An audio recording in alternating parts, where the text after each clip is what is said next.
Whispers filled the opulent ballroom as Chicago's most ruthless crime syndicate boss stood at the altar, forced to wed the city's most ridiculed heiress. High society called her a tragedy, a heavy, awkward pawn in her bankrupt father's desperate game.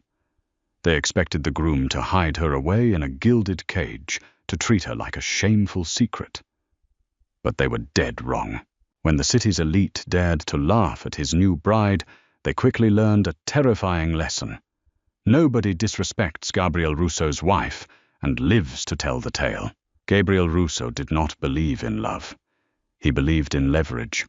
At 34, he was the undisputed head of the Russo Syndicate, a shadow organization that controlled the underbelly of Chicago, from the shipping ports of Lake Michigan to the concrete pores of every major skyscraper rising in the loop. He was a man of sharp angles, tailored Italian suits, and a reputation for cold, calculated violence. But even a man who ruled the streets needed clean ledgers. The FBI was circling, and Gabriel needed a massive legitimate front to wash $90 million before the end of the fiscal year. Enter Arthur Hastings. Arthur was the CEO of Hastings Real Estate, a legacy firm holding prime properties across the Gold Coast. To the public eye, Arthur was a titan of industry. To Gabriel, sitting across from him in the dimly lit, smoke-filled back room of the Redhead Piano Bar, Arthur was a desperate, sweating rat. "I have the commercial zoning permits for the South Side redevelopment," Arthur stammered, wiping a bead of sweat from his balding forehead. "It's a $1 billion project. You fund it, we wash your capital through the construction costs. Clean, untraceable. But I need $40 million up front to clear my immediate debts, or the bank forecloses on Monday." Gabriel took a slow drag from his cigar. "You're offering me your legacy because you gambled away your fortune on bad offshore investments. But the commission has rules, Arthur. We don't just hand $40 million to outsiders. We require collateral. Permanent collateral. Take the company," Arthur pleaded. "I don't want a company I have to run," Gabriel said, his voice a low, gravelly threat. "The commission requires a blood tie for an investment of this size. A marriage." Arthur froze. "A marriage. I only have one child. My daughter, Penelope." Gabriel knew of Penelope Hastings. The tabloids and high society gossip columns were cruel to her. In a world of size 2 socialites, Ozempic prescriptions and plastic surgery, Penelope was a size 18. She was constantly mocked in the whispers of charity galas, labeled the Hastings heifer, by the cruel daughters of the city's elite. She was known to be quiet, reclusive, and entirely absent from the glittering social scene. "Then you will sign over the controlling shares of your company, and I will marry Penelope," Gabriel stated flatly. "Or you can explain to your creditors why you are bankrupt." 2 weeks later, the doors of Holy Name Cathedral swung open. Gabriel stood at the altar, his jaw clenched, wearing a custom Tom Ford tuxedo. He felt nothing but simmering resentment. He was marrying a woman he had met exactly once, during the signing of the prenuptial agreement, where she hadn't spoken a single word, merely staring at the mahogany table as she signed her life away. The bridal march played. Penelope Hastings appeared at the end of the aisle. She wore a custom Oscar de la Renta gown, intricately beaded, but Gabriel could see the way the heavy silk attempted to mask her curves rather than flatter them. Her face was obscured by a thick veil. As she walked down the aisle, the pews were filled with the hushed, vicious whispers of Chicago's upper crust. "I can't believe Arthur couldn't buy her a decent trainer. She looks like a frosted wedding's cake. Gabriel Russo must be getting paid a fortune to endure that." Gabriel's sharp ears caught every insult. While he was entirely indifferent to the woman walking toward him, he was suddenly fiercely aware that these parasites were mocking an event bearing his name. When Arthur handed Penelope over, Gabriel took her hand. It was trembling, but her grip was surprisingly firm. He lifted the veil. Penelope was not the weeping, pathetic creature the rumors painted. Her round face was pale, but her striking hazel eyes were dry and burned with a quiet, dignified defiance.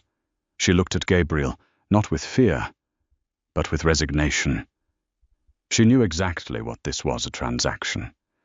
She was the sacrificial lamb for her father's failures. "You are shaking," Gabriel murmured, his voice, only for her as the priest began the Latin rites. "It is cold in here," Penelope replied, her voice soft but remarkably steady. She didn't look away from his piercing dark eyes. They exchanged the vows, for richer, for poorer. The rings were slid onto fingers, in sickness and in health. "You may kiss the bride." Gabriel leaned in. It was a sterile, brief press of lips against hers. She tasted like expensive vanilla and anxiety. As he pulled away, he noticed a solitary tear finally break and slide down her cheek, instantly wiped away by a gloved finger. He felt an unfamiliar, fleeting pang of guilt in his chest, quickly buried under the ice of his profession. They walked back down the aisle as husband and wife. The deal was sealed. Gabriel had his empire's salvation. Penelope had her father's survival, and neither expected to ever share anything more than a last name. The reception was held at the grand ballroom of the Palmer House Hilton.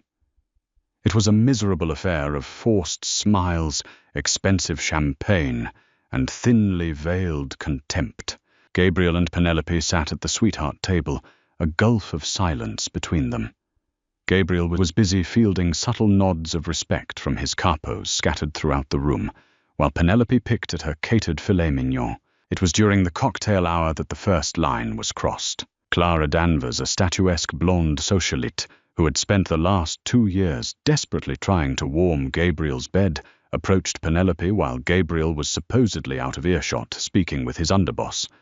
Clara's dress was a sliver of red silk that left nothing to the imagination.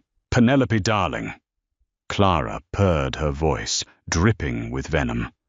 Such a brave choice of dress. It takes a lot of courage to wear white satin with your figure. I imagine Gabriel is just thrilled.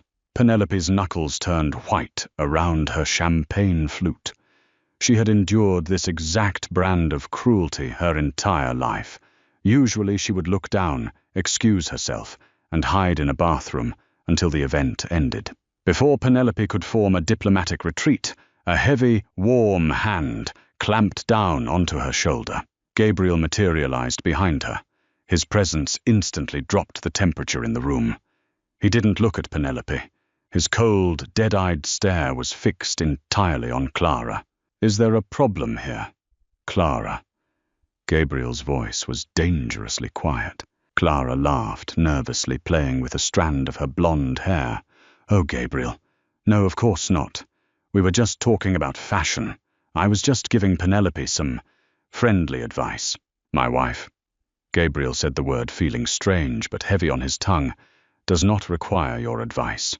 In fact, looking at you, I'd say she requires absolutely nothing from a woman whose family fortune is currently being liquidated to pay off my associates."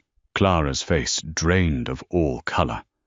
The surrounding guests who had been eavesdropping suddenly found the ceiling architecture fascinating. Furthermore, Gabriel continued, stepping around the table to stand beside Penelope, "if I ever hear your voice directed at my wife again, you won't have to worry about fashion. You'll be worrying about how to eat through a wire. Walk away." Clara turned and fled the ballroom. Penelope looked up at Gabriel, her hazel eyes wide with shock. "You didn't have to do that. I'm used to it." Gabriel looked down at her, his jaw set. "You carry the Russo name. Now, nobody disrespects what belongs to this family. You will never lower your head to these people again." "Understood." It wasn't a declaration of love. It was a statement of possession of Mafia pride. But to Penelope, it was the first time in her 26 years that a man had ever stood between her and the cruelty of the world. Life in Gabriel's sprawling 6,000-square-foot penthouse overlooking Navy Pier was quiet. They lived like ghosts haunting the same luxurious mansion. They slept in separate bedrooms. Gabriel left early to run his empire, and Penelope spent her days in the massive home library. A month into the marriage, Gabriel returned home at 2 in the morning, exhausted from a turf dispute with a rival faction. Walking past the library, he saw the warm glow of a desk lamp. He pushed the heavy mahogany doors open slightly. Penelope was asleep at the massive oak desk, her head resting on her folded arms.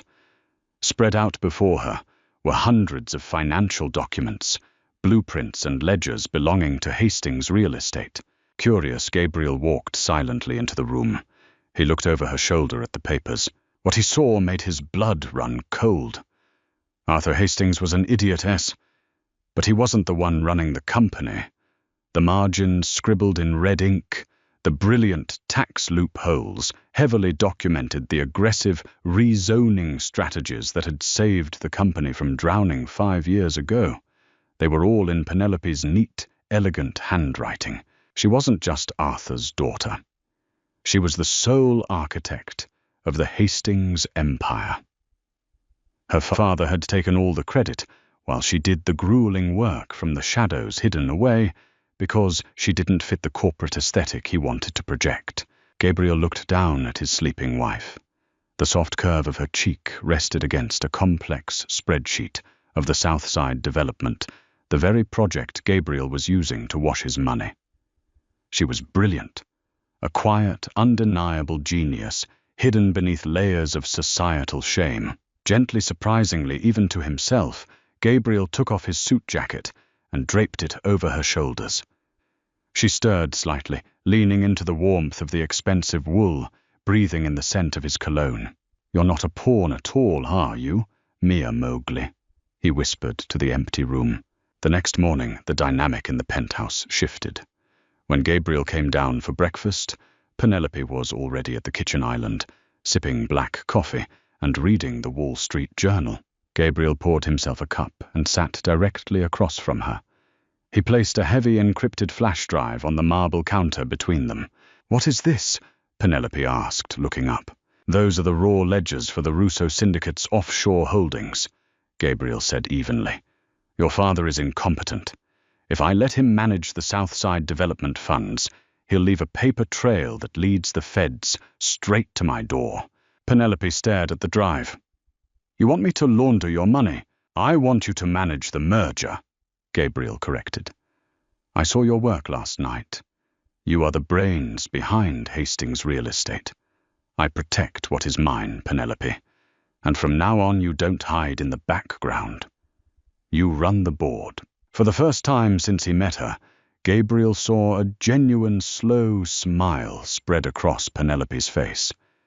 It transformed her entirely, lighting up her hazel eyes and bringing a flush to her cheeks. She looked undeniably beautiful. "If I do this, Gabriel," she said, her tone suddenly shifting from the quiet heiress to a sharp businesswoman, "we do it my way. No blood on the real estate books, no sloppy union intimidation. If I'm cleaning your money, it becomes completely legitimate." Gabriel leaned back, a smirk playing on his lips. "Deal." 3 months into their arrangement, Penelope and Gabriel had become a terrifyingly efficient machine.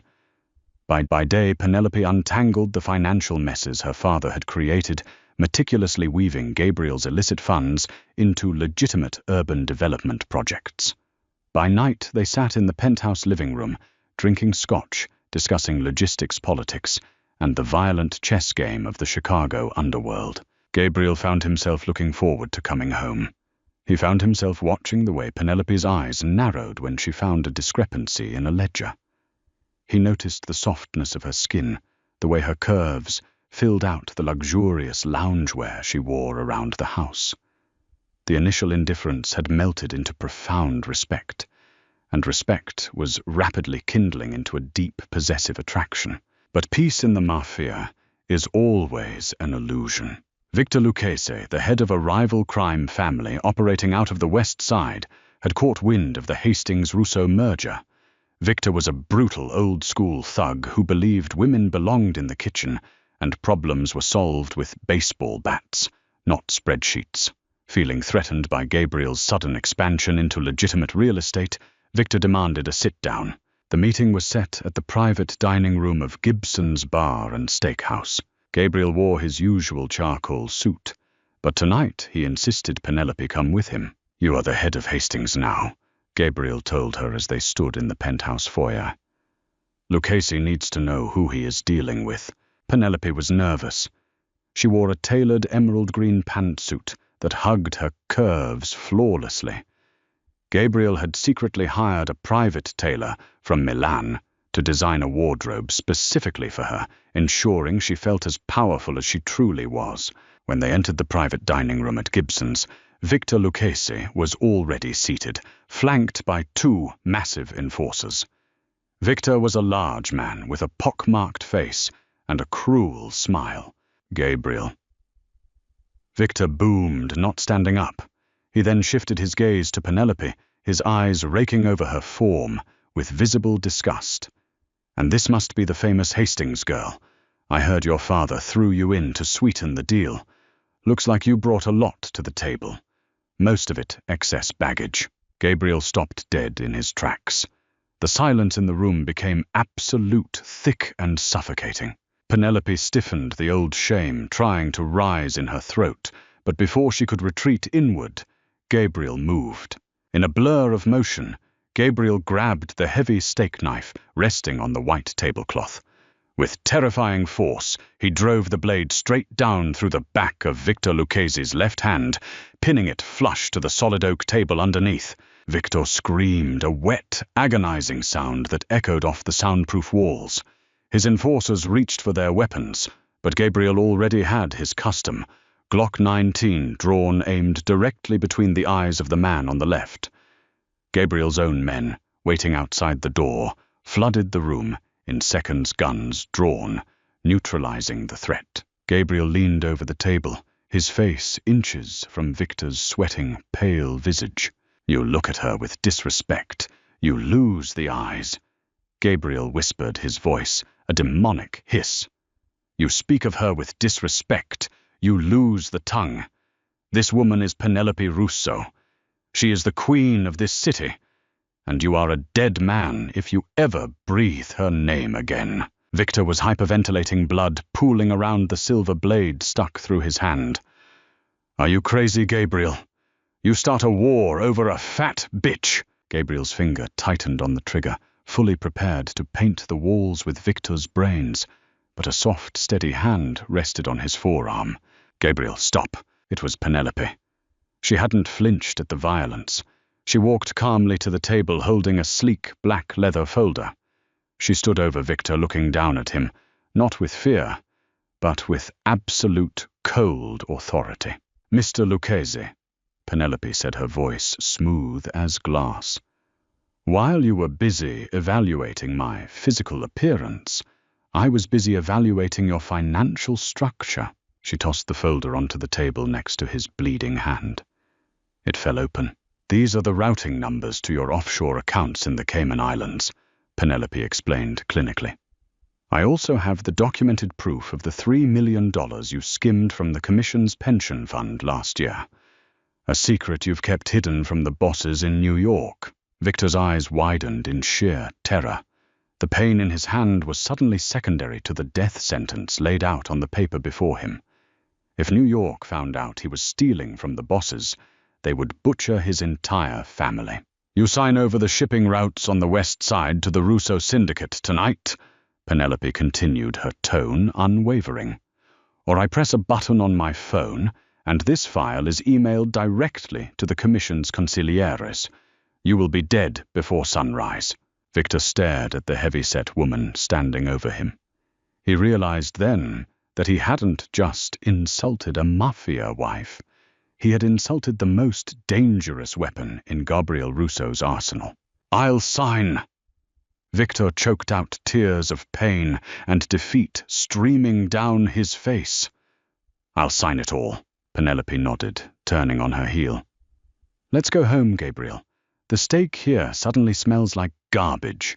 Gabriel yanked the knife out of Victor's hand, ignoring the man's second scream of agony. He holstered his weapon, his chest heaving, as the adrenaline crashed through him. He looked at Penelope walking out the door, her emerald suit catching the dim restaurant light. He had married her for a contract. He had defended her out of pride.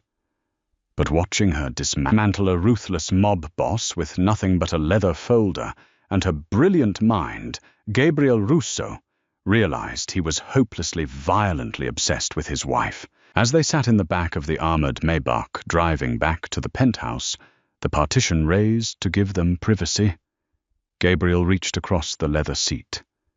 He didn't just hold her hand. He tangled his fingers with hers, pulling her gently toward him. "You," Gabriel murmured, his eyes dark with a burning intensity, "are a terrifying woman, Penelope." Penelope looked up at him, the city lights reflecting in her hazel eyes. "Are you afraid of me, Gabriel?" "No," he whispered, cupping her cheek, his thumb brushing against her soft skin. "I am in awe of you." And for the first time, when Gabriel kissed her, there was no coldness, no hesitation. It was a kiss of fire possession, and a promise that the world would burn before anyone ever hurt her again. The power dynamics within the Russo syndicate shifted rapidly over the next 6 months. The hardened Capo's men who had spent their lives breaking knees and extorting dock workers found themselves terrified of something entirely new: audits.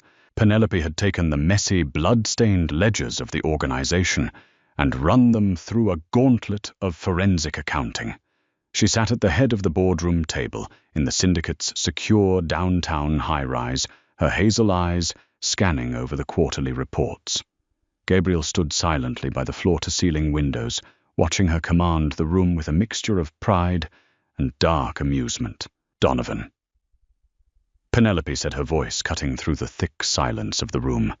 She didn't look up from her tablet. A hulking Irish enforcer who managed the Southside construction unions swallowed hard. "Yes, Mrs. Russo, your concrete expenditures for the harbor project are inflated by 22% compared to the current market rate," Penelope stated coldly. "I cross-referenced the supplier invoices with the shipping manifests. You've been skimming the top to cover gambling debts at the Bellagio. $200,000. Donovan turned pale, his eyes darting toward Gabriel, but Gabriel didn't even look at him. Gabriel was watching Penelope. I can explain," Donovan stammered. "You don't need to," Penelope replied, finally looking up. "I've already frozen your offshores and redirected the $200,000 back into the harbor project's main fund. You will complete the construction on schedule, and you will do it on a 30% pay cut for the next fiscal year. If there is a single numerical discrepancy in your reports next month, you won't be answering to a spreadsheet. You will be answering to my husband." Donovan nodded frantically. "Yes, Mum. Thank you, Mum." As the Capos filed out of the room, thoroughly chastised and deeply respectful of the new boss, Gabriel walked over and placed his hands on Penelope's shoulders, pressing a kiss to the crown of her head. "You're going to give them all ulcers," Gabriel murmured, a smirk in his voice. "They need discipline," Penelope replied, leaning back against him, soaking in his warmth. "Bullets are expensive. Compound interest is free." Their quiet moment was shattered by the buzz of the intercom. It was Gabriel's head of security. "Boss," the voice crackled. "Arthur Hastings is in the lobby. He's causing a scene, demanding to see his daughter. He says it's an urgent family matter." Penelope's posture stiffened. The relaxed, confident woman vanished instantly, replaced by the ghost of the terrified girl who had spent her life shrinking under her father's cruelty. Gabriel felt the shift in her body. His eyes darkened. "Send him up," Gabriel commanded into the intercom. Minutes later, the heavy boardroom doors swung open. Arthur Hastings marched in, looking disheveled, but carrying the same arrogant, entitled air he always possessed. He completely ignored Gabriel, marching straight toward Penelope with a frantic gleam in his eye. "Penelope, finally." Arthur spat, slamming his briefcase onto the mahogany table. "I've been calling you for weeks. I need you to authorize a transfer. 50 million. Penelope stared at him, her hands folded neatly in her lap. 50 million for what? A new venture. Arthur waved his hand dismissively. Tech startup. Guaranteed returns. But my accounts are locked. They told me I need the signature of the CEO of Hastings Real Estate to release the equity. So sign the damn papers. I am your father, and I am telling you to do it. You are not the CEO anymore, Arthur, Penelope said, trying to keep her voice steady, though her heart pounded. I am. And I am not liquidating $50 million of legitimate capital so you can squander it on another pipe dream. Arthur's face twisted into an ugly, familiar sneer. Listen to you, playing the big executive. Do you forget who you are? You're nothing but the fat, miserable girl I had to sell off to a thug just to keep a roof over my head. You only have this chair because I put you in it. Now sign the paper before I remind you exactly how worthless you actually are. Before Penelope could even process the venom in his words, a sickening crack echoed through the boardroom. Gabriel had moved with the lethal speed of a striking viper. He grabbed Arthur by the back of his expensive suit jacket and slammed his face brutally into the solid mahogany table. Blood exploded from Arthur's nose, staining the polished wood. Penelope gasped, standing up. Gabriel ignored her, hauling a dazed, bleeding Arthur up by the throat and pinning him against the glass wall overlooking the Chicago skyline. The glass groaned under the impact. You seem to be suffering from a severe delusion. Arthur Werftor. Gabriel whispered, his voice vibrating with a terrifying homicidal rage.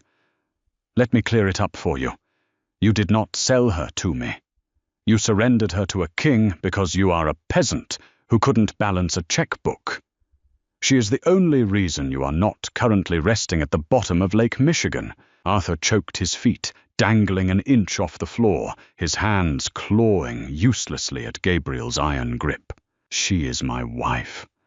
Gabriel continued, his dark eyes boring into Arthur's terrified ones. She is the head of this family's legitimate empire. You are a parasite, and I am evicting you. Gabriel dropped Arthur, who crumpled to the floor, gasping for air and clutching his shattered nose. Gabriel pulled a folded legal document from his inside breast pocket and threw it onto Arthur's chest. I bought your remaining personal debts, all of them, and I am calling them in immediately. You are bankrupt, Arthur. Your penthouse is foreclosed, your country club memberships are revoked, your cars are being repossessed as we speak. Arthur looked up, tears of pain and horror streaming down his face. You can't do this. Penelope, tell him I'm your father. Penelope walked around the table. She looked down at the man who had made her hate herself for 26 years. She expected to feel pity, but as she looked at Arthur and then at Gabriel, the man who would burn the world to keep her safe, she felt nothing but absolute clarity. You were never a father to me, Penelope said, her voice devoid of any emotion. You were just a warden. The 50 million stays in the company. Security will escort you out. She turned her back on him. Gabriel signaled the guards waiting outside the door. They dragged a sobbing, ruined Arthur Hastings out of the room, his pathetic protests fading down the hallway. When the doors closed, Penelope finally let out a shaky breath. Gabriel was instantly at her side, his large hands gently cupping her face, his thumbs wiping away a stray tear that had escaped her eye. He will never speak to you again, Gabriel promised fiercely. I will ensure he leaves Chicago by midnight. Thank you, Penelope whispered, leaning her forehead against his chest, listening to the steady, strong beat of his heart. You don't ever thank me for protecting what is mine, Gabriel replied, kissing her deeply. Now wipe the blood off your table. We have a gala to prepare for. The annual Sapphire Trust Charity Gala was the crown jewel of Chicago's social season.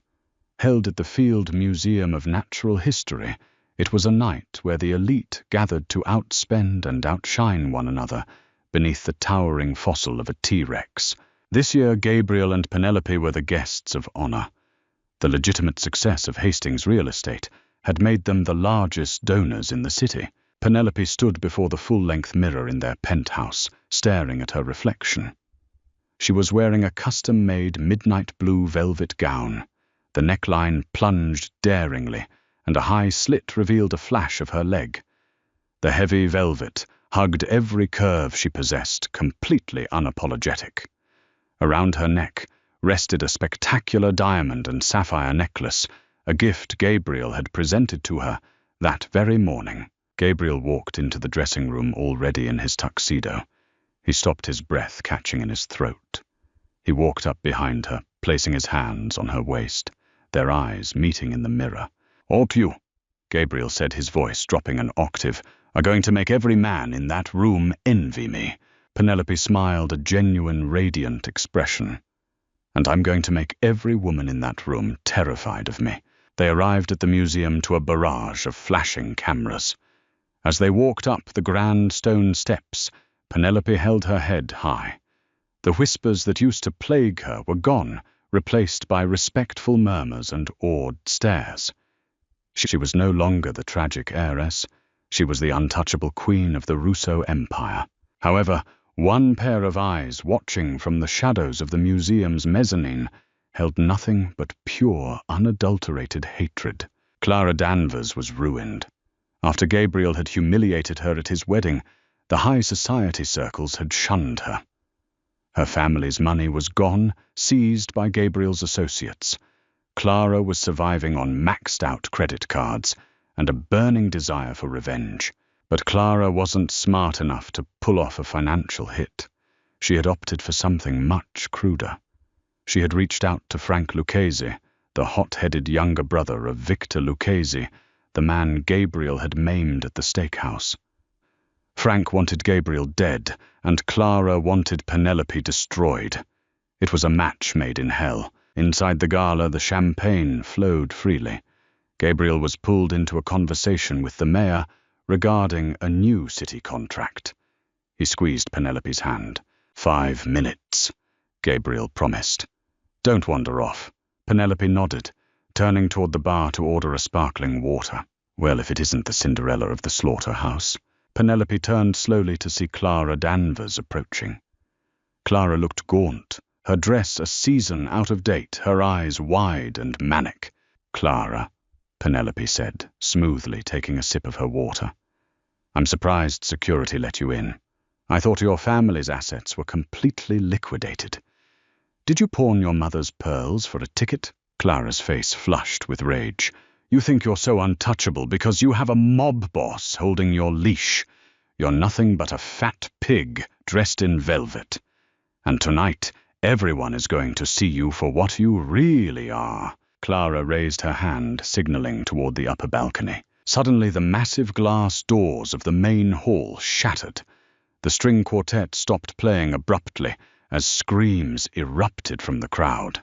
4 men, in tactical gear, armed with submachine guns, stormed into the gala. At the center of them was Frank Lucchese. "Nobody moves!" Frank roared, firing a burst into the high ceiling, showering the screaming socialites with plaster. "Where is he? Where is Russo?" Panic seized the room. The elite of Chicago dropped to the floor, spilling expensive wine and trampling over one another. Clara grabbed Penelope's arm, her nails digging into the velvet. "Frank, she's over here. I have his wife!" Clara shrieked triumphantly. Frank Lucchese locked eyes on Penelope and began marching through the panicked crowd, his men flanking him. Penelope didn't scream. She didn't faint. She looked at Clara's manic, grinning face and felt a cold, calculating calm wash over her. She remembered Gabriel's words. "Nobody disrespects what belongs to this family." "You really are stupid, Clara," Penelope said softly. Before Clara could react, Penelope grabbed a heavy crystal champagne magnum from the ice bucket on the bar and smashed it directly into Clara's face.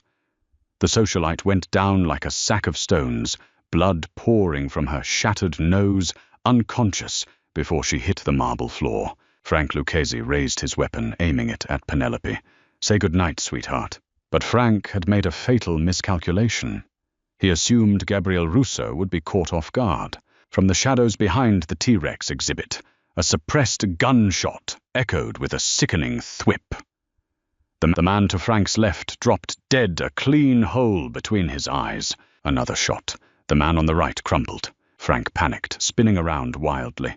"Where is he?" Gabriel stepped out from behind a marble pillar, his tuxedo immaculate, his face a mask of absolute, terrifying lethality. He held his custom Glock with practiced, deadly precision. "You brought guns to a charity event, Frank," Gabriel said, his voice carrying over the whimpering crowd. "That's bad manners," Frank roared in fury and swung his weapon toward Gabriel. He never pulled the trigger. Gabriel fired 3 times in rapid succession. 2 to Frank's chest, 1 to his head. The younger Lucchese hit the floor dead before he realized what happened. Gabriel's security detail swarmed the room seconds later, disarming the remaining terrified gunman. The entire chaotic ambush had lasted less than 45 seconds. Gabriel ignored the screaming crowd, the blood, and the dead men on the floor. He holstered his weapon and walked straight toward Penelope. His eyes swept over her, rapidly checking for any sign of injury. "Are you hurt?" he demanded, his hands gripping her shoulders. "No," Penelope said, her breathing slightly elevated, but her eyes bright. She looked down at Clara, who was groaning on the floor, covered in champagne and blood. "But I think Clara might need a plastic surgeon." Gabriel looked at the unconscious socialite, then down at the bloody crystal bottle still clutched in Penelope's hand. A slow, dark smile spread across his face. The adrenaline of the firefight mixed with an overwhelming surge of devotion. Right there amidst the chaos of the ruined gala, surrounded by the terrified elites of Chicago and the bodies of his enemies, Gabriel pulled his wife into his arms and kissed her fiercely. It was a brutal, beautiful, claiming a message to every surviving soul in the room. When he pulled back, he looked out at the trembling crowd, his voice echoing with absolute authority. "Let this be the final lesson," Gabriel declared, his arm wrapped protectively around Penelope's waist. "You look at her, you answer to me. You threaten her, you die." He turned back to Penelope, the coldness in his eyes melting away as he looked at her. "Let's go home, Mrs. Russo. The party is over." Penelope dropped the broken bottle, adjusted her diamond necklace, and took her husband's arm. Together they walked out of the museum and into the Chicago night, leaving the ashes of their enemies behind them. Blood on museum marble is difficult to wash away, but media spin in Chicago is surprisingly cheap when you own the city's largest newspapers. By the next morning, the shootout at the Field Museum was officially reported as a foiled armed robbery by a group of disorganized local thugs. Gabriel Russo's private security was publicly praised by the chief of police for preventing a mass casualty event. Clara Danvers, suffering from a severely fractured cheekbone and a shattered ego, was quietly transferred to a psychiatric facility in upstate Connecticut, indefinitely committed under a mountain of falsified medical records Penelope had generously funded. But while the public swallowed the narrative, the underground was boiling. Frank Lucchese was dead. Victor Lucchese was maimed and stripped of his power. The sudden violent eradication of a legacy Chicago faction sent shockwaves all the way to the East Coast. The Commission, the shadowy council of New York's 5 most powerful Mafia families, demanded an immediate audience. The summons arrived via a handwritten note on heavy watermarked cardstock, delivered to the penthouse by a silent courier. Gabriel was to present himself at a private, heavily fortified estate in the Hamptons. Alone. "You are not going alone," Penelope stated, standing in his walk-in closet as she adjusted the silk tie against his crisp white collar. "The Commission's rules are absolute, Penelope," Gabriel replied, his hands resting on her hips. "Vincent Romano is the head of the council. He is an old-world traditionalist. If I bring my wife to a sit-down regarding spilled blood, he will see it as a grotesque insult. I will go, I will pay the blood tax for Frank Lucchese, and I will return by midnight. Vincent Romano is a dinosaur. Penelope countered, her hazel eyes flashing with a dangerous brilliance. He operates on fear and outdated loyalties. He doesn't want a blood tax, Gabriel. He wants your territory. You have become too powerful, and this merger makes you financially independent from New York. He is going to ask you to step down, or he is going to have you killed in that room. Gabriel's jaw tightened. He knew she was right. Then I will kill Vincent Romano and start a national syndicate war. Penelope shook her head, a wicked smile playing on her lips. No, we don't use bullets for this. We use leverage. I am coming with you, and we are going to teach the old world exactly how the new world operates. 12 hours later, a sleek black Gulfstream G650 touched down on a private airstrip in East Hampton. The estate was a sprawling Gothic-style mansion overlooking the Atlantic, surrounded by armed guards who looked less like mobsters and more like paramilitary operatives. When Gabriel and Penelope walked through the towering oak doors, the tension in the grand foyer was palpable. Vincent Romano sat at the head of a massive dining table, flanked by 4 other aging bosses. Vincent was 70, with silver hair, a tailored pinstripe suit, and eyes as dead and cold as a shark's. When he saw Penelope enter the room beside Gabriel, Vincent's face twisted in sheer outrage. Gabriel Vincent rasped his voice, echoing in the cavernous room. I told you to come alone. You bring a civilian. You bring a woman to a commission table. You disrespect us in our own house. Gabriel pulled out a chair for Penelope, ignoring the dozens of guns that shifted nervously in the shadows of the room. He stood behind her, his hands resting protectively on the back of her chair. This is not a civilian. Vincent, Gabriel said, his voice a low, rumbling threat. This is Penelope Russo. She is the architect of the Chicago Syndicate's legitimate empire, and you will speak to her with the same respect you show me, or I will leave this room over your dead body. The guards raised their weapons. Gabriel's own security detail waiting in the hall racked their slides. The room was seconds away from a bloodbath. Stand down, Vincent barked to his men, though his eyes never left Gabriel. He sneered at Penelope. I heard about the Hastings girl, the heavy heiress playing mob boss. You caused a public shootout, girl. You humiliated the Lucchese family. You brought the FBI's eyes directly to our shipping routes. The commission has decided that Gabriel is to surrender the South Side developments to New York as compensation. And you are to step away from the business entirely.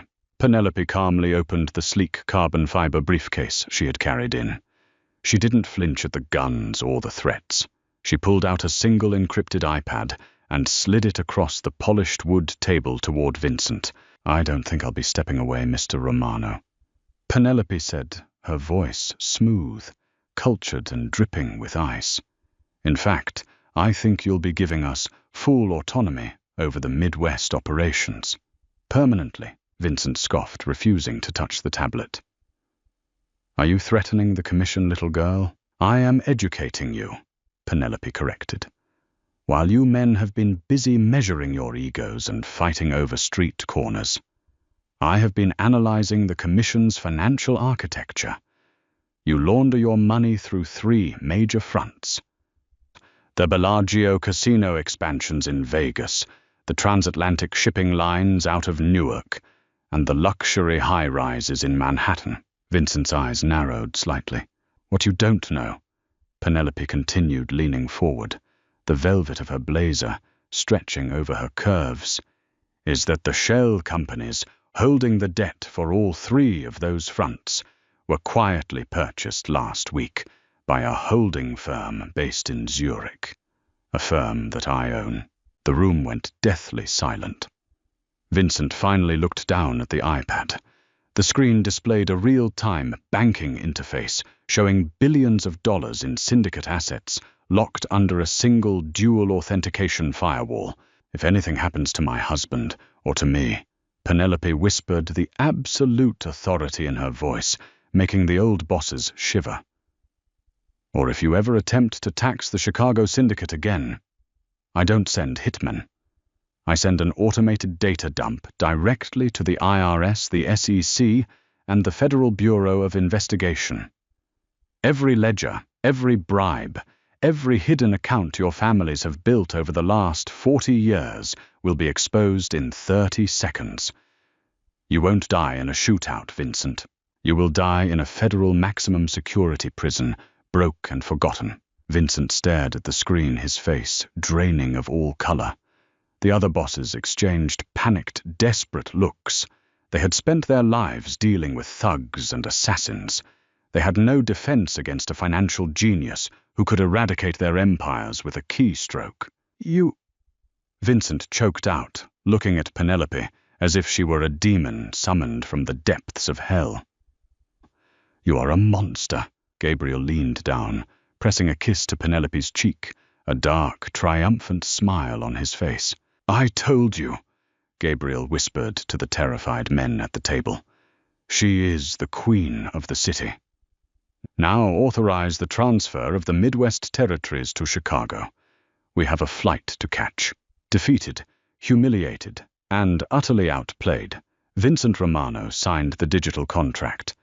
The New York Commission had been broken, not by a barrage of bullets, but by the brilliant mind of the woman society had deemed a tragic joke. Winter in Chicago came with a biting ferocity, burying the city in thick sheets of ice and snow. But inside the penthouse of the newly completed Russo Tower, a 90-story architectural marvel that dominated the skyline, the atmosphere was burning hot. It had been a year since the confrontation in the Hamptons. The Russo Syndicate was no longer just a crime family. It was a legitimate corporate titan.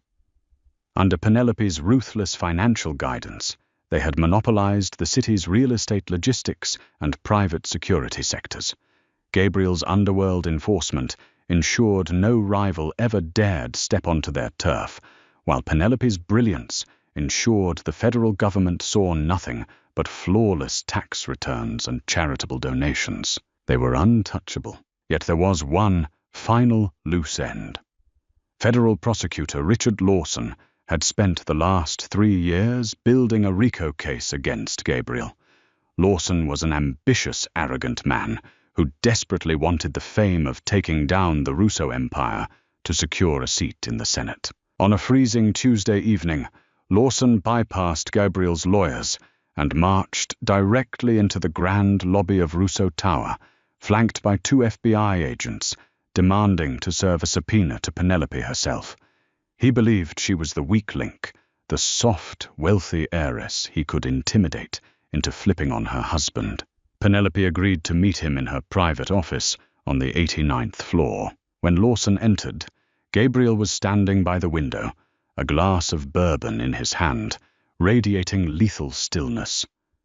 Penelope sat behind her massive desk, wearing a striking crimson blazer that commanded the room. She was currently 5 months pregnant with their first child, a fact they had kept strictly guarded from the public, but the slight curve of her stomach only added to her aura of a fierce, protective matriarch. "Mrs. Russo," Lawson sneered, dropping the subpoena onto her desk, "we have witness testimony tying your husband's union foreman to the extortion of the harbor docks. If you cooperate and hand over the ledgers, I can guarantee you immunity. If you don't, you will give birth in a federal penitentiary." Gabriel's knuckles turned white around his glass. He took a step forward, fully prepared to throw the prosecutor out the window glass and all. Penelope held up a single manicured finger, and Gabriel stopped instantly. "Mr. Lawson," Penelope said, sighing as if she were dealing with a slow child. "Your ambition is blinding your common sense. You do not have witness testimony. You have a disgruntled former dock worker who we fired for stealing copper wire. His testimony will be ripped apart in cross-examination. We'll see about that, Lawson challenged. No, we won't, Penelope replied smoothly. She opened her desk drawer and pulled out a thick manila envelope, tossing it back onto the subpoena. Because tomorrow morning, you are going to hold a press conference announcing your resignation from the prosecutor's office to spend more time with your family. Lawson laughed. Are you trying to blackmail a federal agent, Mrs. Russo? That's a new charge. Open the envelope, Richard, Gabriel commanded. From the shadows, his voice slicing through the room. Lawson smirked, opening the flap. He pulled out a stack of high-definition photographs and bank statements. His smirk vanished instantly, replaced by a look of sheer terror. My team is very thorough, Penelope explained, leaning back in her leather chair. Those are photographs of you exiting an illegal underground casino in Macau, a venue owned by a triad syndicate.